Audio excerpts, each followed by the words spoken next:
Jadeshwar BAPS Swaminarayan મંદિરે પૂજ્ય મહંત સ્વામીની પાવન ઉપસ્થિતિમાં રજત જયંતિ ઉત્સવ સભા યોજાઈ।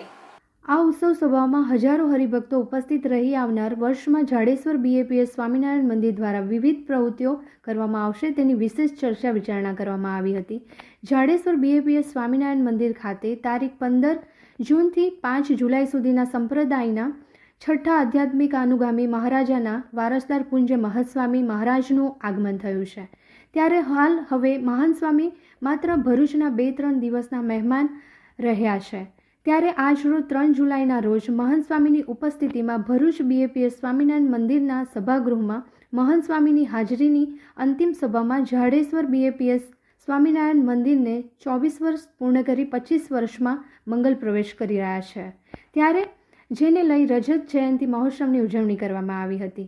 આ દરમિયાન આવનાર દિવસોમાં વર્ષમાં બીએપીએસ સ્વામિનારાયણ મંદિર દ્વારા વિવિધ કાર્યક્રમોની ઉજવણી કરવામાં આવશે, જેની વિશેષ ચર્ચા વિચારણા કરવામાં આવી હતી। આ સાથે જાડેશ્વર મંદિરના યુવક યુવતીઓ બાલિકાઓ મહિલા પુરુષો સંયુક્તપણે ઘરસભા પ્રાર્થના સભા સહિતના કાર્યક્રમો કરી અનેક લોકોને વ્યસનમુક્ત કરવા માટે પણ કટિબદ્ધ થશે।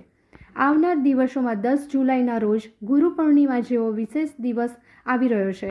ત્યારે એ દિવસ લઈ હાલ તો પૂજ્ય મહંત સ્વામીની જાડેશ્વર ખાતે ઉપસ્થિતિમાં તેઓ સાથે મહાઆરતી પણ સૌ હરિભક્તોએ કરી હતી અને મહંત સ્વામીને ફૂલ દ્વારા તેઓનું અભિવાદન પણ કરવામાં આવ્યું હતું।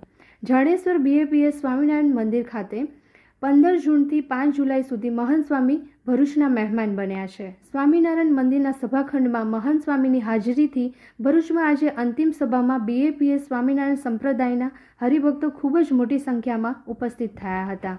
આ ઉપરાંત ભરૂચના સાંસદ મનસુખભાઈ વસાવા, ભરૂચ જિલ્લા ભાજપ પ્રમુખ પ્રકાશભાઈ મોદી સહિત રાજકીય આગેવાનોની ઉપસ્થિતિમાં મહાઆરતી યોજાઈ હતી।